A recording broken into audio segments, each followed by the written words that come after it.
Your alternative talk radio contact, The Planet, KGRAradio.com. With infinite complacence, people went to and fro of the earth about their little affairs, serene in the assurance of their dominion over this small, spinning fragment of solar driftwood, which by chance or design, man has inherited out of the dark mystery of time and space.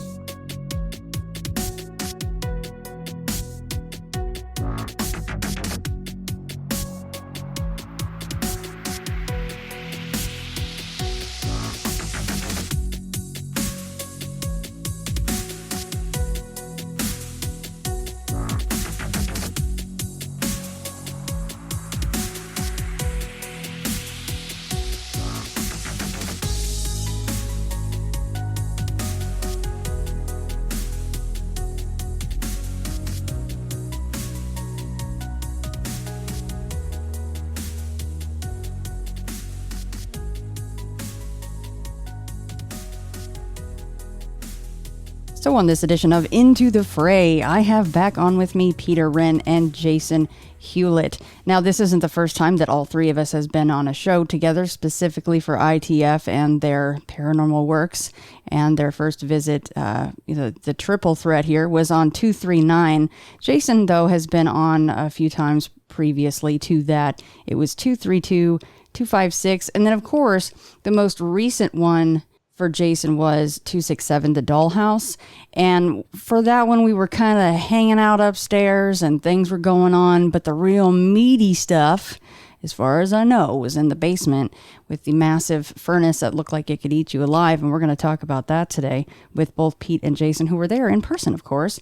And before we get into that and the other things that we're going to cover, though, gents, the big thing is, since the last time we talked, you guys have published a book with, I don't know, some publishing company called Beyond the Fray. So I just wanted to congratulate you guys on that. Thank you. Thank you. It was you on the last time all three of us were together that the idea was even born, Shannon. So I guess we have to thank you a bit for that too. we do. We have to thank your persuasive nature, because without you asking me to do it, I wouldn't have done it. Well, it seemed, because, we've been talking for quite a while. We've all known each other for a while. And then once I got you guys on, especially during that tandem chat, I'm going, there's a lot of stuff here. So yeah, I think it just kind of fell out of my mouth without too much really thought behind it as far as getting it done. But boy, did you guys get that done. We did. I guess we can thank COVID for that in a sense, because we were really right? doing not much of anything else at the time. Yeah, when you're stuck at home, may as well write a damn book, right? It was, and it was, and the thing is about the book as well. It kind of does that. Like when me and Jason were kind of, drafting the outline of the book and how we were going to write, how he was going to write it. Sorry, we decided to go kind of full circle. So it was kind of not so much, me going to allegedly haunted houses and stuff like that, or haunted heritage sites, but it's a little bit kind of the other elements of paranormal as well, regard to a little bit of demonic on there as well, because I work with a priest down in Washington State, and there's things as well where I actually saved the family from carbon monoxide poisoning, which they thought originally would constitute to them thinking that there was paranormal events.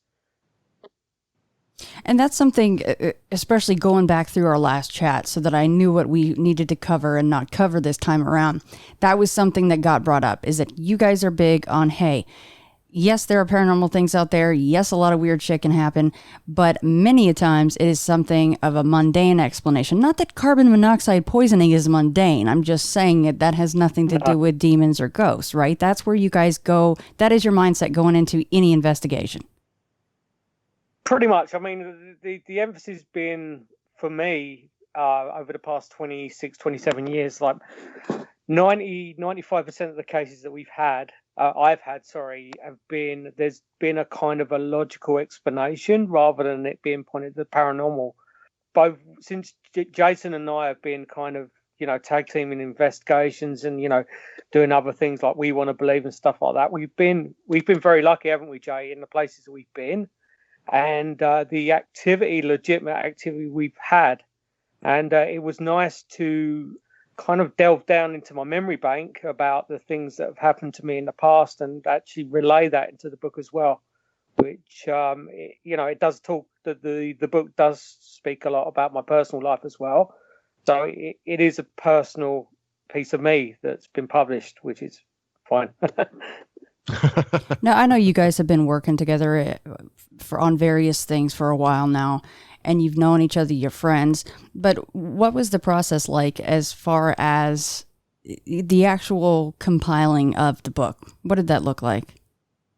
Like Jason said, COVID worked to our favor because there wasn't really much we were doing, and we kind of set aside weekends where I'd go over to Jason's house and we'd sit down and he'd kind of interview me about what I did, kind of like he was as a reporter kind of thing. And, between the pair of us is where we come up with different ideas for the chapters as well. So it came at the right time, because otherwise with the schedule now, with COVID still, full force up in Canada, it's still a bit of a problem. But with my job, getting that spare 5 minutes is very difficult.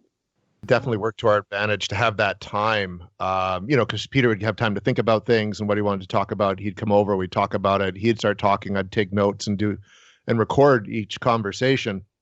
And then it was a matter of taking that and sitting down afterwards. Like we'd talk on a Saturday or a Sunday, and then I'd spend the week writing that material. And then we meet the next week and just kind of cycle through that way until the end, when we sat. And I think, Peter, we did like 3-4 chapters in a day, like the outlines of all of it and all the interviews. And then I just madly wrote for like a few weeks solid and put it together as a first draft before sending it to Beyond the Fray. So it went really fast. Like I think 4 months total. And what was key as well is that we actually had some of the witnesses, some of the clients were we interviewed them as well for the book, so we got their accounts as well of exactly what happened. There's one in there which is probably the most memorable residential case, and I did bring it up the last time us guys met in regard to the apparition or the shadow figure in the kitchen. Brian and Chrissy, and we actually spoke with Brian and Chrissy to help us kind of dot the I's and cross the T's in one of the chapters. Yeah, and Jason, and this is something that Pete brought up, I mean, you're a journalist, you worked for a paper, so it probably was just second nature to talk to Pete. He's your buddy, and a lot of times you were there for some of that stuff, but you guys were a smoke show getting that thing done. I mean, talk about a really quick turnover. Yeah, it was kind of nice because I wrote for newspapers for 10 years and did a lot of crime writing, etc. So it was sort of well prepared me to write Pete stuff, which was a lot more pleasant to write about than what I wrote about at the paper. But yeah, it went quick. I think it went quicker than I anticipated, and it was. I don't think I could write a book that quick again, just because. We'll see about that. I'm just kidding. Yeah. We'll see. Yeah. Not to spoil anything. Yes, we are already thinking of a second one, so it'll probably come together pretty quick once Peter and I can sit down and talk about it. But it was a good process. It was a lot of fun, and it was great working with you guys at Beyond the Fray to get it out. It was really refreshingly easy compared to what I've heard about publishing a book elsewhere. So I appreciate that as well, and having input through the entire process, from cover to editing to final draft, etc. It was a real pleasure to work on, which I think partly made it go so quickly. Well, thank you. No, I know that Jeff was very happy with that. And of course, without Jeff, I mean, that process would not go nearly as smooth. I'll just say that right now. He is the brains behind a whole lot of that stuff. So a huge high five to him. And just really quickly, the cover, which all this time we should probably mention the title, is I Want to Believe, One Man's Journey into the Paranormal. And, when that thing came out, it was topping charts, and it's still doing very well. And I hope everybody goes and checks that out. But, that cover work, it was done by Douglas Hogan, by the way, a really super talented guy. We work with him pretty much the entire time we're doing any of these books for Beyond the Fray. Why would we go elsewhere when his work is so great? But that is an actual shot, an amalgamation of an actual shot. But the lines and everything that you see on Peter's face, that was during an actual investigation, which, as you know, that is a piece of equipment, and it turned into a great cover. And I think that you pick it up and you go, okay, there's no question as to maybe what might be in here. Like, it's boots on the ground. You guys are going in, you're doing your thing. Yeah, that was Peter's idea to go with that picture that he had of himself with the laser grid, which, I mean, that's a nice segue into talking about the basement and the furnace at the dollhouse. But it's dramatic, and Doug really made that sing. We had one meeting about it, and he just ran with it, and it turned out beautifully. That actual picture was taken about 2 or 3 years previously, actually in the Bailey house in the basement. So it's kind of ironic, isn't it? Well, and the fact that one of your most noted sightings was basically of like a shadow person, dark apparition, and which I don't even know if Doug knew that or, had maybe heard us talking but he placed that shadow person in that doorway. I'm like, man, that's so perfect. Yeah. You nailed it. He nailed it. Well, I know that we should probably say this for the end, but it is, we did kind of hint towards it, or I did. I really screwed that one up because I'm supposed to say that for the end. What's next for you guys? But, we're talking about books and things. And as far as what went into I Want to Believe, that's not all the stories, right, guys? No, Peter, take that. You've got tons, right, brother? Yeah, it kind of, originally when we first started drafting the book, it took me a while to kind of get my brain back into thinking about things that have happened in the past. Like, my brain's got tons of investigations and stuff like that I've had, and like tons of memories. But once we got kind of halfway through the book, my brain started going into full flight, and then all of a sudden I started digging into my archives, and I was finding like residential investigations that, they weren't like famous haunted places or alleged, stories and stuff like that. But there's some really interesting cases I've done over the years, and that we'll be able to provide content on for perhaps another book, which just involves the kind of the full circle of, paranormal investigations, like the methodology towards it more than anything else. And that's why I kind of, when we got to the end of the book, I'm like, well, I'm ready to go with another 12 more chapters. It's a good problem to have. I mean, really. It is totally. So it's definitely food for thought for us, that's for sure. All right, guys, well, let's jump back into the dollhouse and revisit that. And just really quickly, let's do a bullet point list of what had been going on.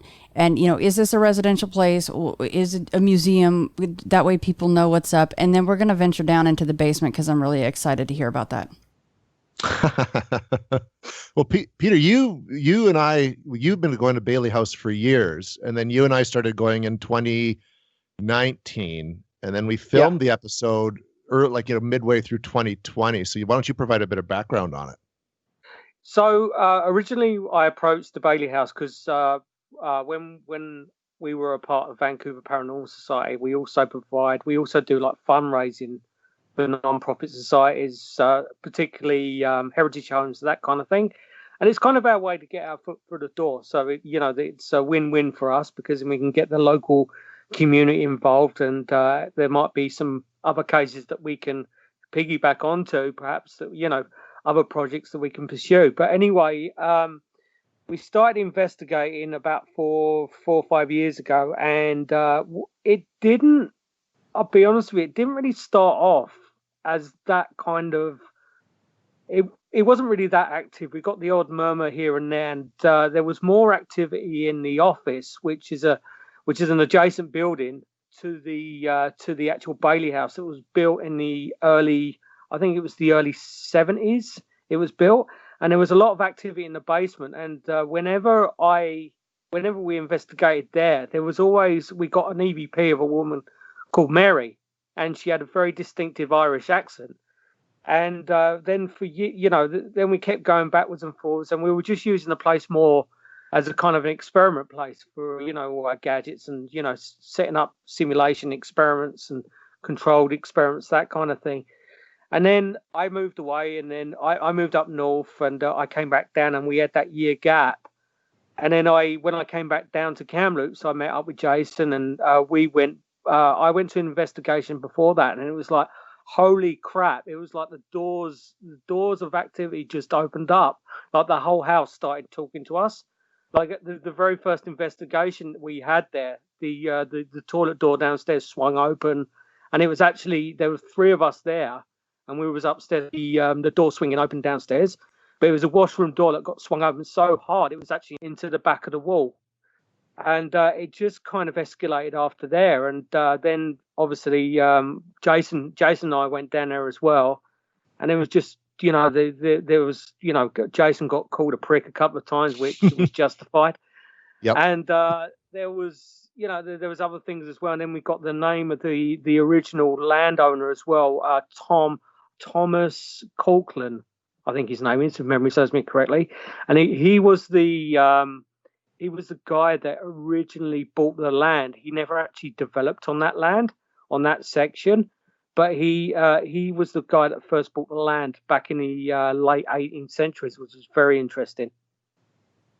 I don't know if I actually asked this question last time. I don't think so.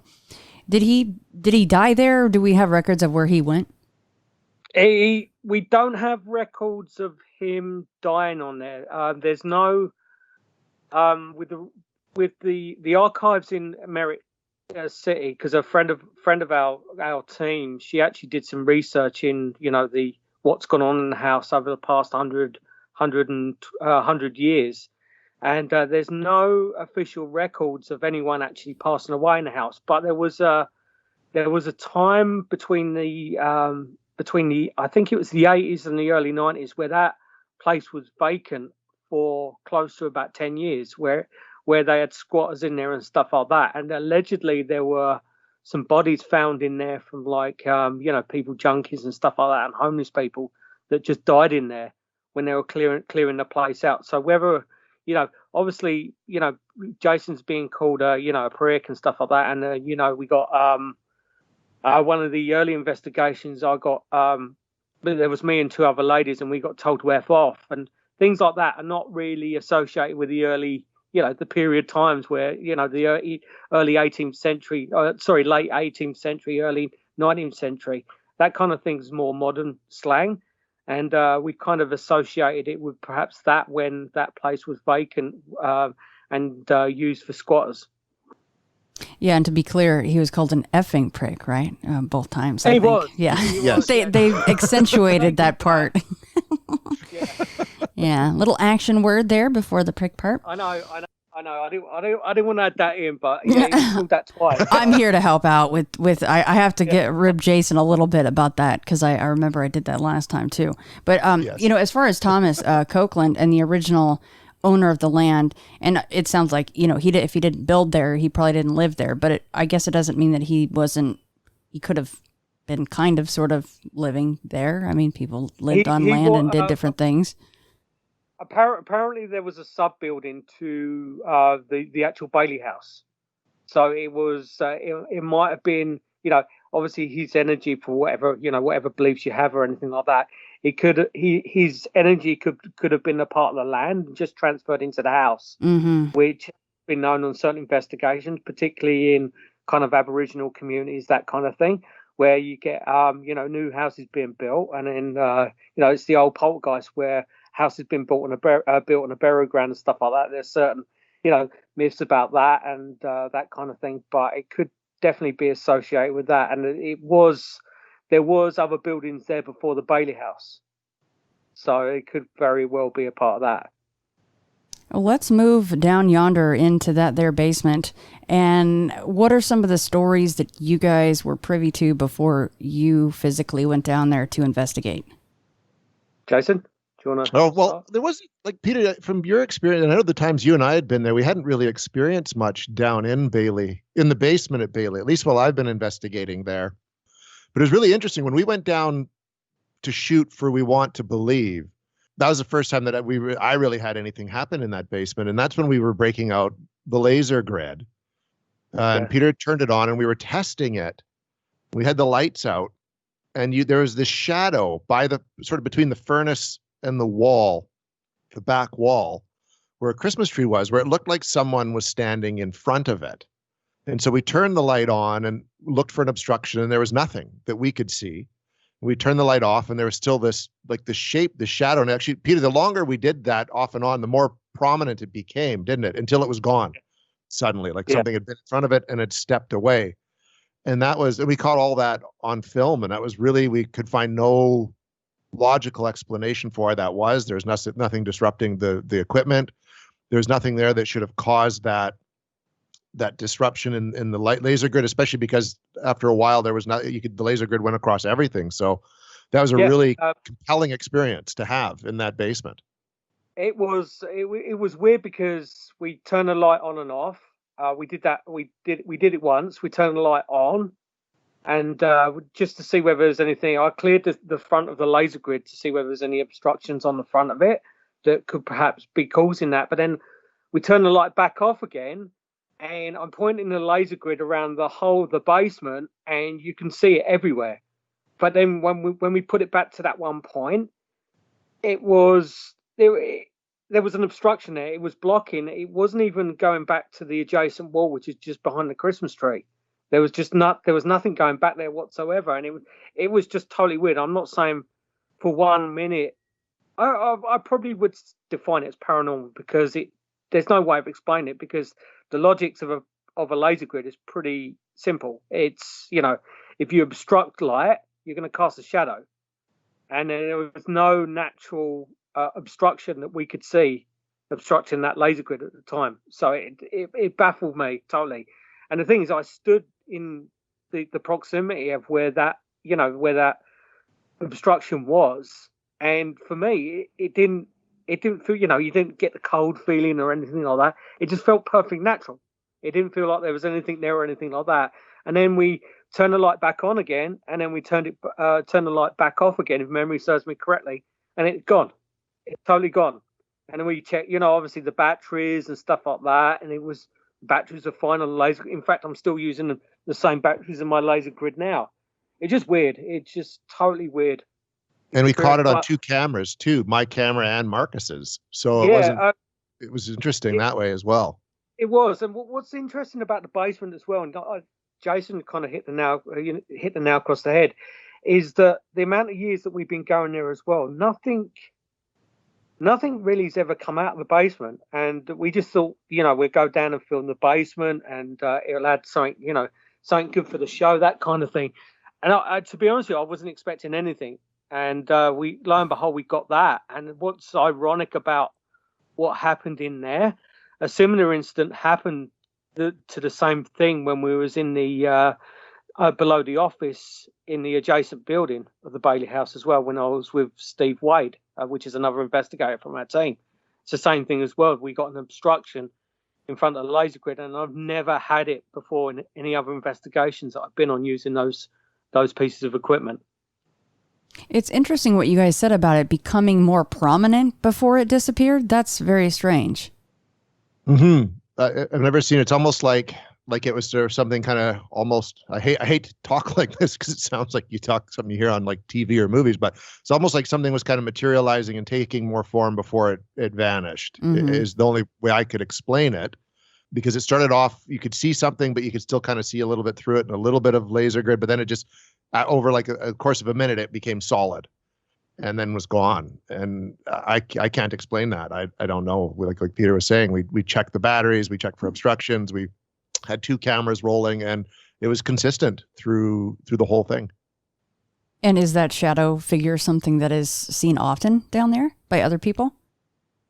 I'll be honest with you, there's been a few other teams that have been in the Bailey House, and none of the staff there have ever experienced anything in the basement. But the other teams and what I've seen of their YouTube shows and stuff like that, it's really hard to gauge that because of, I don't want to sound like I'm sticking knives in people's backs, but it's hard to trust the footage that they're providing because of the authenticity of the evidence that they're providing, if that makes sense. Yeah, no, absolutely. I mean, it just seems like, and this is also something we covered last time. I think I said, what might be a trigger for some of these things to manifest for some people, but not for others. And of course, my joke was that they like your accent, Pete. But I know. Well, it's funny because in the sub building below the office, that Irish, the EVP we got, the voice that came forward, the Mary, she spoke to me for probably about a year and a half when I was going with different members of the Vancouver Paranormal Society in there. But whenever anyone else went in there, she wouldn't say anything whatsoever. In fact, the whole place would be quiet. And then when we went back, she basically disappeared. I've never heard from her again. And I got her voice coming through probably about 5 or 6 investigations and back in the early stages of us investigating there. Well, it was kind of, Peter, because I remember one of the cases we did a couple months after our first investigation there. I went with a couple other people to that sub basement underneath the office and got absolutely nothing. You guys were in the main house and that's when you picked up Tom. And then even when we switched, you got nothing in the basement or the sub basement, but my team got Tom in Bailey House as well. So it's almost like you were saying that activity moved almost completely from the one structure over to the main house in time. Okay. And that's where we've been getting everything since. Yeah, pretty much. It could be an accent thing. It could be, it might be the fact that the spirit likes my accent, but it could be a trigger as well, right? It could resemble something from her from the past that all of a sudden, it just sparked a manifestation or something like that, or sparked, someone actually coming forward from whatever domain they're in, because we don't know and we never will know until we get there, for them to come forward and actually acknowledge our questions. After doing these investigations, do you guys feel more at ease as far as death goes, or does it make you, really just go, well, I don't want to come back and be stuck in a damn basement, a dark basement where people, I mean, how is that? Has it changed your thoughts on things from, and I know a lot of us have been in this since we were kids, but it's a little different when you get old enough to, you have a paranormal group and you're actually going into houses and you're seeing how it's also affecting the people that may live in the house too. Do you want to take this one first, Pete, or should I? No, you can. You can, Mike.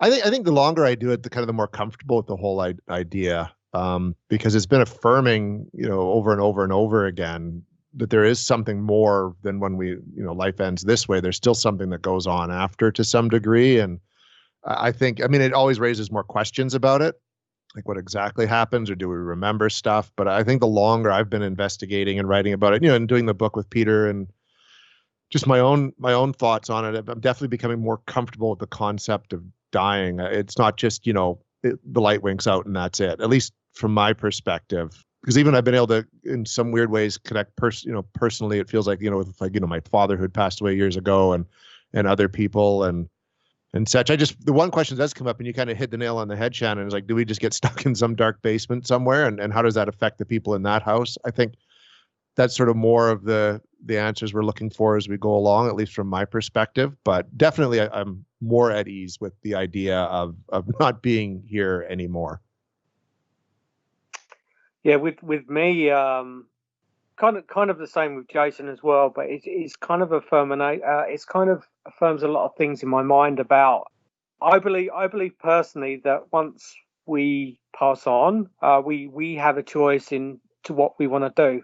I think a lot of the investigations that we go on, it's more residual energy than what it is actual intelligent. But the vast majority of the intelligent cases that we've been onto, I believe that whoever's there that was passed on is in control of that environment. I don't believe that someone go into a place and go step into the light, and they go away. I believe that a lot of times they're in control and that they can shift whenever they want for whatever reason, they don't want to pass on, whether they're attached to a house, that kind of thing. That's kind of my kind of belief level. No, good answers, guys. That's, it's heavy stuff, thinking about death and what we all think might happen afterwards. So I think when you come face to face with things that are in fact do seem stuck somewhere, you're kind of going, well, how did that happen? What'd they do to, deserve that? Did they choose that? I mean, but like Jason said, it's just more questions, It is. And there's also that kind of there's that stigma about our field as well, where you've got the clairvoyants and the mediums, and perhaps the ones that go out there to actually charge people as well. They go, confess. They go into houses and they help spirits move on and stuff like that. And I don't believe into that at all. I believe that the spirit is willing to go on its own accord, and I've been proven that so many times, not by me going into an investigation and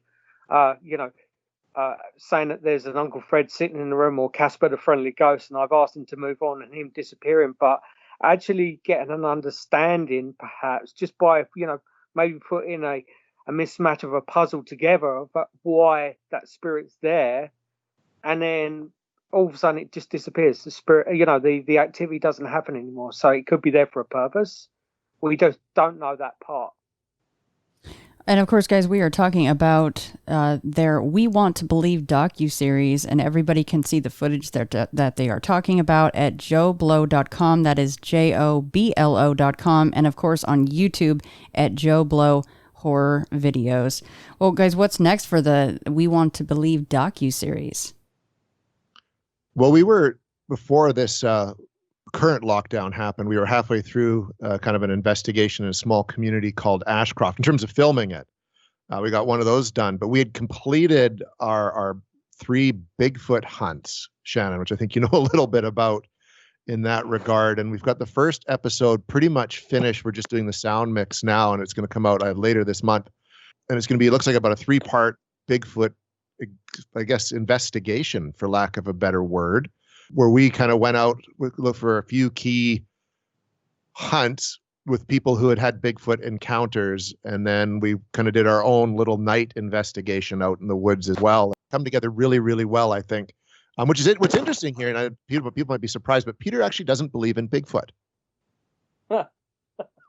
Uh-oh.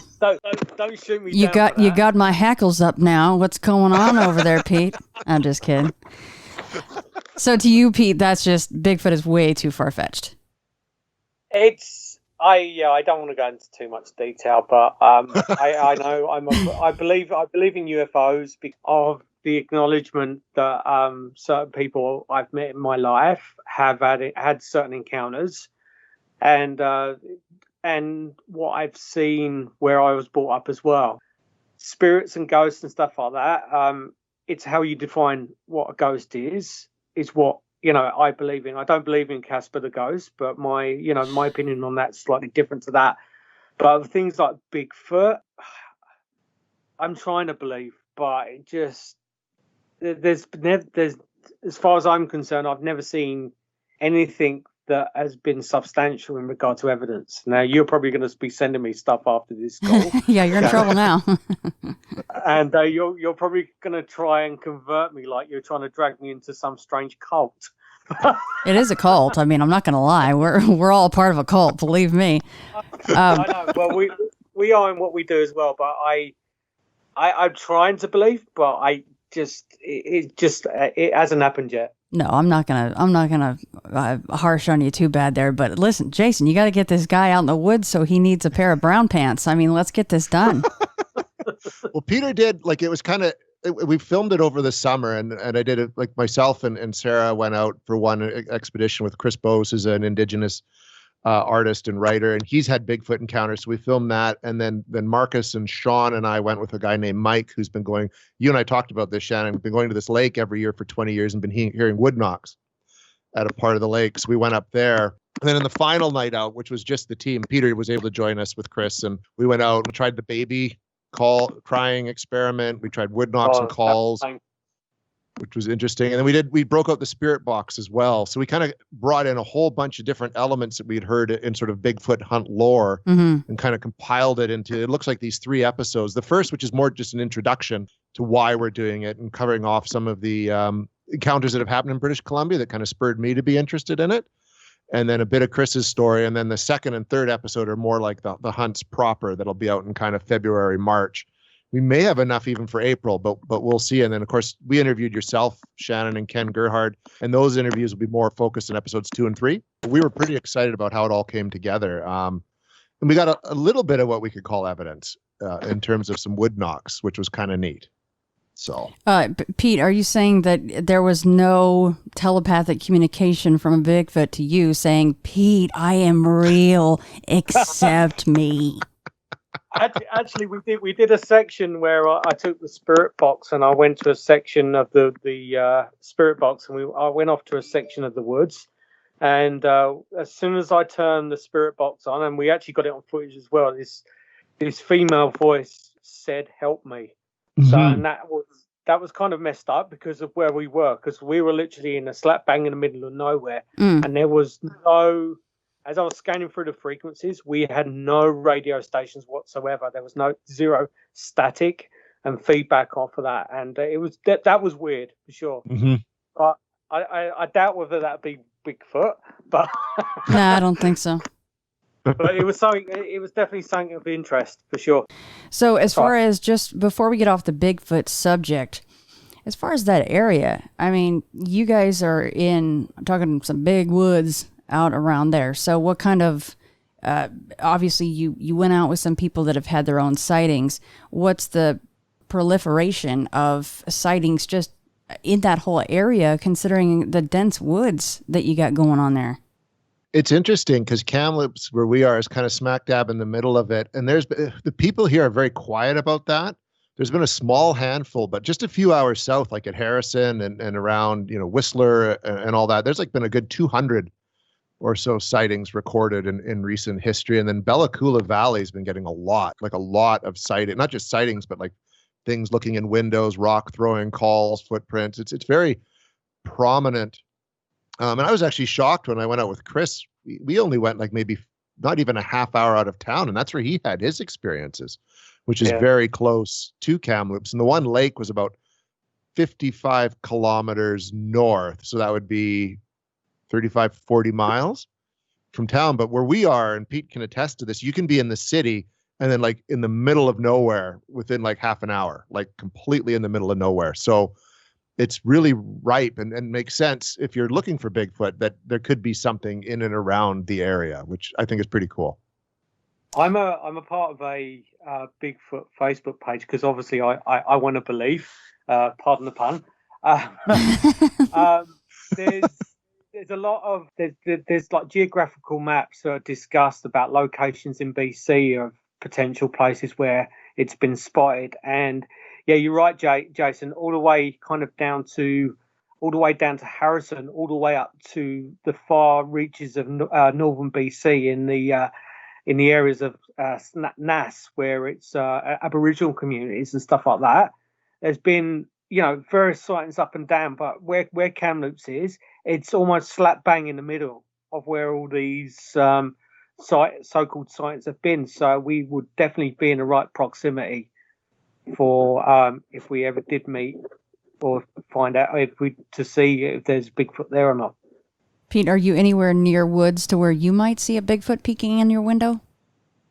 I'm actually currently in Kitimat, which is in northern BC, and Kitimat is slap bang in the middle of nowhere. It's a small town of about 5,000 people, which is small geographically for BC anyway. And I could walk out my front door and walk probably about 5 minutes north and be in the middle of nowhere.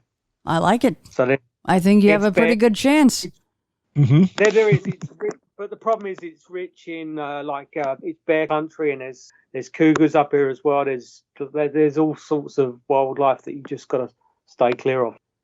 Yeah, you don't want to turn into that guy in Utah that had to walk backwards for 6 miles and stalked by a cougar, No. Or 6 minutes or whatever. It wasn't 6 miles.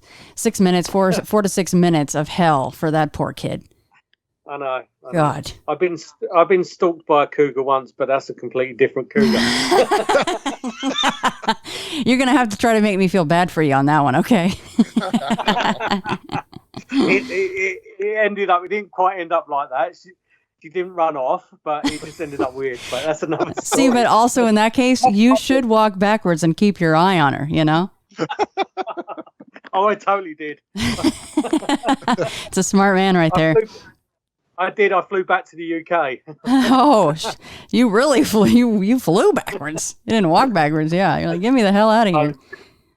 All right, well, let's totally switch gears before we shut this one down. We are going to talk about the Canadian Paranormal Foundation. Let's talk about that. That was something that Peter came up with. You approached me. When was it? Like November, Peter? Yeah. November. Wanting to kind of, because Peter usually lives in Kamloops. He's here most of the time, and I live here. And he had been kind of running Vancouver Paranormal Society from afar. Like, we're about a 3.5 hour drive down to the coast. And then we've just been working a lot more up here in the interior. And he kind of just talked to me like, would you be into kind of maybe forming our own group and just sort of venturing off on our own and doing stuff? Because he'll have his reasons that he can explain, but it just made sense. We'd kind of created this team that was working on this show, but we were also still doing investigations. We had other investigators in the interior, excuse me, and our own kind of collection of locations to investigate. So it made logical sense. And then just sort of branching out, so it wouldn't just be like interior paranormal, but like Canadian. It gave us the opportunity, especially with the show, as it takes off more and we're able to start traveling more. We want to kind of go elsewhere in the country and even in North America to investigate. So it just seemed like a logical move and a good one. So we took the plunge on that, didn't we, Peter? Yeah, it did. I mean, there was, like you say, like Jason said, that there was various other personal reasons. It got a bit too much for me because I'm running like Jason said, I was running a group at 3.5 hours away from where I lived, and the group at the moment, they've probably got around about 18, 19 members, and majority of what I was doing towards the end was not, and I don't mean this in the wrong way, is babysitting. I didn't do the investigations or anything like that because I was always tied up in Kamloops with projects that me and Jason and the We Want to Believe team were working on as well. So it didn't make like ethical sense anymore that I was to run Vancouver Paranormal Society anymore. And fair enough, it's it did come with a merit because of the fact it's the oldest paranormal research group in Canada, but at the same time, we've kind of made our own name for ourselves doing what we're doing, and it's, for the best part, it's a lot more hassle-free for me in the respect that I just concentrate on what we're doing up here rather than worrying about what they're doing down on the coast. Well, and like he says, and overseeing 18 team members that aren't even in your own geographic area, it just seemed up here it's easier. We're all kind of in one spot, if not like, an hour or so apart, and it's a smaller group, and we're already pretty tight knit. So it is, and everyone knows each other. There's not like that element of we're recruiting new members. It's all people that both me and Jason have known for years. They're the people that are a part of our group, and I've got team members up and down from the interior all the way down to the coast now, and that's enough for us once we start things up again for us to sort of pursue other things. Books and videos and all kinds of things coming up for you guys, and I'm super excited to see the Bigfoot stuff, especially the in the field footage and hear those people's stories. I'm sure all those were life-changing for those folks. We'll let everybody know where to find you guys, your videos, and of course your book. Well, the book is currently available on Amazon, both in the .ca and the .com, and at Barnes & Noble. And the show, We Want to Believe, is still up on Joe Blow Horror Videos. So just go to, you said, Shannon, JOBLO.com, and then you can go to their YouTube channels.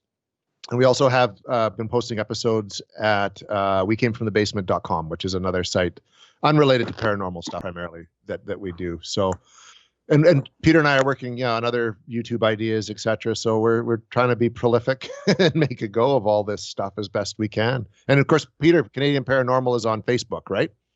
It is, yeah, and obviously the We Want to Believe's on there as well. Our Facebook page is on there as well, and that's kind of one of our advertising platforms for the YouTube show as well. Seems like you guys don't sleep much these days. You're just cranking out books and videos and going on investigations, and we'll make sure to get you your brown pants, Pete, for when you finally do see that Bigfoot. I got mine ready. I'm ready for it. I'll own it. Bearing in mind, Sharon, where I come from, I can run really fast, so I won't need brown pants. Well, once you see something like that, you may be brown pantsing and running at the same time. I'm just saying. that adds to the fun of it all. That's right. That's right. Hear me coming and smell me coming. Hey, it's all about the hunt. Different culminations at the end of it for different folks, depending on who you talk to, you know? Well, guys, it's been a pleasure. I know we'll be talking again. I'm excited to see what's coming up. And you guys take care out there up in the north end of things. We shall, Shannon. Thank you so much. All right, you guys have a good day. And you too. Bye-bye. Bye-bye. Well, I'm so-and-so. I was given this name by my parents. I've been to such and such a college. I've done these things in my profession. I produce a little biography. The Buddha says, forget it. That's not true. That's some story. That's all gone. That's all past. I want to see the real you are now. Well, nobody knows who that is. Because we don't know ourselves except through listening to our echoes and consulting our memories. But then there's a real you, and that again leads us back to this question. Who are you? That is the real you. We shall see how they play with this exam by the koans to get you to come out of your shell and find out who you really are.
poem The Four Quartets, where he says, when you settle down in the train to read your newspaper and so on, you are not the same person who a little while ago left the platform.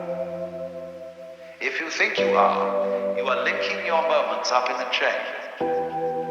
And this is what binds you to the wheel of birth and death. But when you know that every moment in which you are is the only moment, this comes into Zen. A master will say to somebody, get up and walk across the room. And he comes back and he says, where are your footprints? They've gone. So where are you? Who are you? When we are asked who we are, we usually give a kind of recitation of a history.